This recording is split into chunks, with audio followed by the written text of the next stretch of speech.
ഈ റിട്ടയറായ ഗംഗാധര മാഷ് തന്നെയല്ലേ? അതെ. വേണുവിന്റെ അച്ഛൻ? അതെ. ഭാര്യ ഇപ്പോഴും ഗോമതമ്മ തന്നെയല്ലേ? അതെയല്ലോ. നിങ്ങൾക്ക് എന്താ കുട്ടികളെ വേണ്ടത്? വീടും ആളും മാറിപ്പോയില്ലെന്ന് ഉറപ്പുവരുത്താനാ. വന്ന കാര്യം പറഞ്ഞില്ല. വന്ന കാര്യം പറഞ്ഞില്ല. പറഞ്ഞോളൂ. പറഞ്ഞോളൂ. ചളാക്കല്ലേ, കാര്യം പറ. ഞാൻ വിനു, ഇത് സുഖു. അങ്ങ് മണ്ണാന്തൊടിയിലെ വീടേ.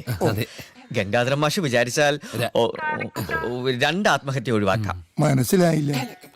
മനസ്സിലായില്ലെന്ന്. ഞാൻ സുഖു, അങ്ങ് മണ്ണാന്തൊടിയിലെ വീടേ. അത് പറഞ്ഞല്ലോ. അത് പറഞ്ഞല്ലോ. മാഷിന്റെ മോൻ കല്യാണം കഴിക്കാൻ പോണ അശ്വതിയുമായി ഞാൻ അഗാധമായ പ്രണയത്തിലാണ്. എന്തും സംഭവിക്കാം. ദുർബലനാണ് മാഷേ, എന്തും ചെയ്തു പോകും. അരുത് കുട്ടി, അവിവേകം കാണിക്കരുത്. എന്തിനും ഒരു പരിഹാരം ഉണ്ടാകുമല്ലോ. ആലോചനയുമായി ചെന്നു എന്നുള്ളത് ശരിയാ, പക്ഷെ ഒന്നും തീരുമാനിച്ചിട്ടില്ല. തീരുമാനിക്കരുത്, അപേക്ഷയാണ്. അപേക്ഷയാണ് മാഷേ, അപേക്ഷയാണ്.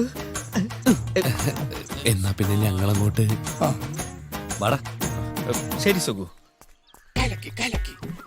ഞാൻ അപ്പോഴേ പറഞ്ഞല്ലേ എനിക്ക് ഭയങ്കര ബുദ്ധിയാണ്. ഇനി ഇതേപോലെ ബുദ്ധി വേണ്ട കാര്യങ്ങൾ നീ എന്നോട് ചോദിച്ചിട്ട് ചെയ്താൽ മതി.